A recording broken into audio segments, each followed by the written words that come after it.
But let us begin with Charlie Sheen speaking out live about the removal of his twin boys from his home. We're going to hear from him in a moment. First, NBC's Jeff Rawson has the very latest. Jeff, good morning to you. Hi, Meredith. Good morning to you. But Charlie Sheen called us last night and told us that police had just come to his house in the darkness of night with representatives from Brooke Mueller's camp, his estranged wife, and took his children, Max and Bob, who turned 2 in just a couple of weeks, out of the house, removed them. They had been staying with Charlie Sheen. The LAPD now confirms for NBC News that did happen without incident. The kids were removed pursuant to a court order that Brooke Mueller had gotten in an LA County courtroom just yesterday, claiming that the kids should not be raised in that kind of environment with Charlie's goddesses and what else is going on inside of the house. Again, as you mentioned, Meredith, Charlie Sheen is here for an exclusive live interview. We'll get his reaction to that in just a moment, but first, a look behind closed doors. For Charlie Sheen, this was the perfect place to raise his twin boys, inside his Los Angeles mansion with the 2 women he calls his goddesses. We run errands, we eat, we play with the kids. We think of fun plans and execute them. Yeah, we watch movies. I watch a lot of 2.5 Men. Do you love his kids? I mean, do you love... Are you kidding? I was just up there with him right now. Bob was like, I didn't want to put him down. I'm like, they're like, they're calling you. I'm like, I don't want to put him down. And he's like, can I come? He's like, okay. He's like, bye. Saying bye to the... No, Bob gets it. If you say Dad's busy, he goes, okay, Dad busy. You know, he knows. He knows, and he's fine with it. Is this pretty normal? I mean, you have pictures of the kids on the fridge. I mean, aside from the days when we sit there with big old palm fronds and fan. Hey, wait a minute. They'll run with that. They'll run with that. I'm joking. The goddesses now live with Charlie. One is a former porn star, the other a model. Do the goddesses help raise your kids? Are they with your kids? Do they love your children? Yeah, if I can't be there, they're there, and it's like everybody helps out. And I don't know, it's just there's nothing broken here.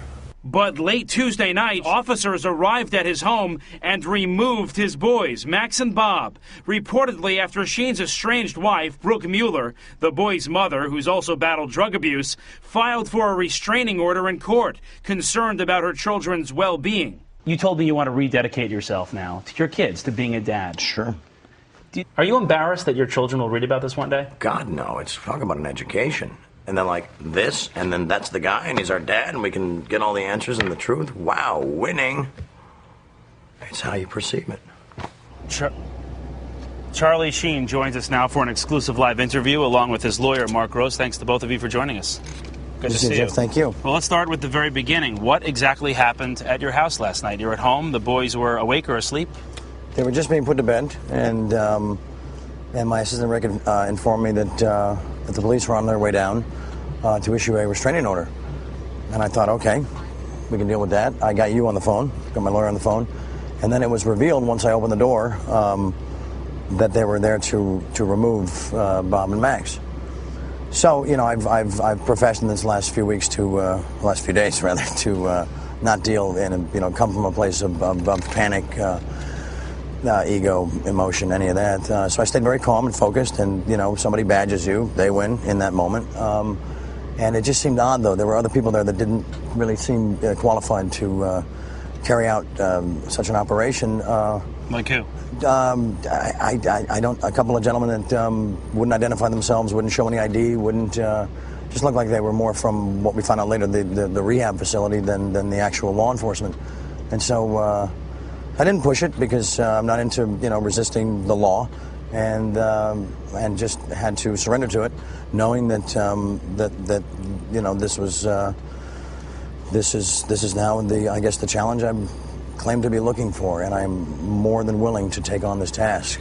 If anybody thought my focus was directed in a radical capacity, that's going to seem like child's play. So they went upstairs. I mean, who went and got the children, and how did they take them out of the house? I did, and Emma and Laura, the nannies. And we just very calmly, and we videotaped the whole thing just so there was nobody could claim otherwise. Right? You've seen the video; it was all very even and direct. And they didn't have car seats, so I provided them. And I said, "I love you." And I said, "Don't say goodbye. Don't say goodbye. Say see you later." And later is, as we believe, to be very soon. Sitting here right now, hours after this happened, do you know where your children are? I do at not. This moment? I do not. It's a really good question. It's a really good point. Yeah, and isn't there some legal protection or some law that should inform the father of where his children are being removed and delivered to? You or any other father has the right to know where your children are. The silence by Brooke's attorneys is very conspicuous. Yeah. Did you say to them, did you say to those police officers, A, where are you from, and B, where are you taking my children, before I just hand them over to you? I stupidly, this is on me, I assumed they were going back to the house that they've been living in with Brooke when they're not with me. And I think we got reports last night they were at a hotel in Santa Monica somewhere. I mean, at this moment, on live television, I do not know where my children are, but I'm not panicking. This is not about emotion, it's not about ego, it's just about getting very focused and getting very much in touch with what I have to do to complete the task of bringing these two beautiful young men back to the home that they deserve to be raised in. There's nothing, there's more love, compassion, support, childcare, and everything else you could possibly want for a child in this lovely home. It's not a house, it's a home right down that hill.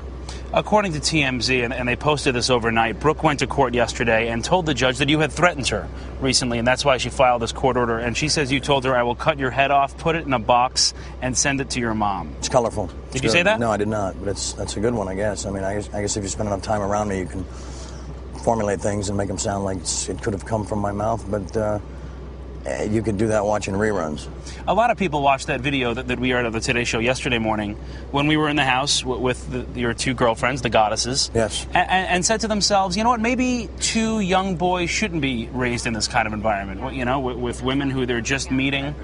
How do you respond to that? How do you respond to the critics, and clearly your estranged wife who agrees, who doesn't think they should be raised there? I invite anybody at this point to come in and just observe. If it's a court-appointed monitor, if it's somebody from her legal team, if it's her, if it's you with a camera, there's nothing to hide. And as I said, there's nothing but love and compassion and absolute support for these amazing children. Obviously. And I'm going to go ahead and say that. You know, that regardless of what people offer in the form of judgment or opinion, based on preconceived whatever, it's 100,000 times better than what's going to be delivered or offered in her house. Will you sit here today and say you're willing to go to the negotiating table with Brooke Mueller? I mean, I'm sure your level of anger is through the roof right now, but are you willing to sit down and do this for the children? Absolutely. And work this out? And had I received a phone call, had you received a phone call, we would have been willing to play ball and say, absolutely, this is fine. And in fact, I was going to call her because she'd been requesting a 2-hour visit, asking Lourdes, the weekend nanny, to bring them somewhere. And I had rejected it because I knew that unlike myself, that her drug test would not be clean. In fact, when we were aware that Brooke had gone to the police and the police took no action, we were concerned because it was Charlie's court-ordered time with the children, and I attempted to contact Brooke's attorneys, but no one returned a phone call. Is this normal in your experience? I mean, is this something that... Is there usually an event that happens that would lead police to come to a house at night? Well, the event being the issuing by the court of an order, but it's atypical for a court to issue an order with no notice whatsoever to the other side. Oftentimes, courts will do that in abundance of caution, and then we just have to figure out what we do next. So what's next? As Charlie's lawyer, how are you going to try to get these children back? Well, what's your next move? I don't want to show my hand, but we're going to evaluate what the allegations are, figure out where we can get not just Charlie's word against Brooks, but where we can get other people to verify, independent witnesses to verify the accuracy or inaccuracy of statements. It's interesting, though, because it just rehashes a lot of old stuff. It's unfortunate that they chose to go this route instead of communicating. But we're always willing to sit down and try to work something out. Absolutely. Is there anything you want to say to Brooke, who may be watching right now? Maybe your only chance to talk to her, considering there's a restraining order. Yeah, I know. I understand. I mean, is that violating it through live television? Is that in the restraining order? Those things get pretty creative these days. Well, there's no order preventing you from there's only an order preventing you from contacting her, but you never want anything twisted. Yeah. Brooke, I'm sorry that you felt this had to be done in this way, but this does not display any responsible parenting in anything that I'm familiar with, and I think that cooler and smarter, leveler heads can prevail, and I urge you to reach out to me and immediately, if not sooner, and tell me where our sons are.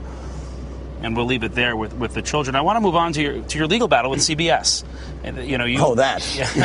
That other thing happening in your life. You've been out of work now for about a couple of weeks now. Yeah. And obviously the future of the show is in jeopardy at this point. Sure. CBS and Warner Brothers haven't said much, only that you lost your job this season because of your conduct and your statements and your behavior. Sure. First of all, your lawyer has sent a letter to them demanding that you get paid for all 8 episodes they canceled this season. And for the first time since this really happened, Les Moonves, the president and CEO of CBS, spoke out at a private investor conference. We have the sound from that. There was audio rolling, so let's take a listen. And I'm not sure if you've heard it, so let's take a listen. Doing 8 less originals saves us quite a bit of money. I'm not saying long term I want this to go on or it's great, but the repeat last night actually was the 4th highest rated show of the night. He's on the air quite a bit these days. I wish he would have worked this hard to promote himself for an Emmy. I hope it's back. We'll see. And so Les Moonves is basically saying CBS is just fine without Charlie Sheen right now, in the short term at least. Well, I don't know if I would paraphrase it like that. How do you take that? I mean, it was a very intelligent spin. I mean, he's a brilliant businessman. Look where he is. Look who he got. And it's you have to be nominated first to go out and launch a campaign. So just a little detail. I thought the joke was funny though. It was a good joke. It was in good spirits.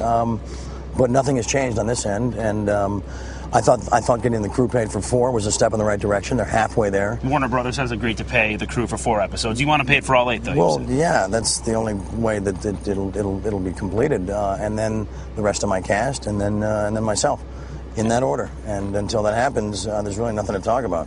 Are you ready? Then we can open up a dialogue for the future of season 9 and the rest of it. Are you ready to go back to work today? I mean, it's obviously going to be a tense set. You have Chuck Lorre, who you've had this war of words with over the radio and on television. Can you work with him again? I mean, he is the co-creator. He is the executive producer. It's up to him. I mean, I at this point in the game, I can't even get a phone call returned.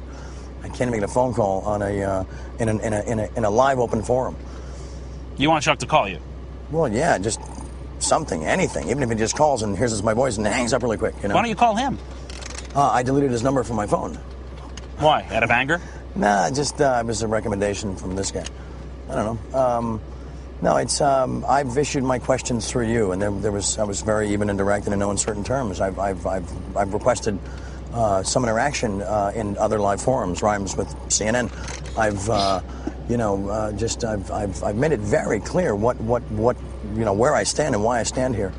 And it's just starting to feel like they're just hiding based on nothing. And it's not. I'm not trying to insult anybody, but I'm as confused as everybody here and all of my beautiful and perfect fans. Great.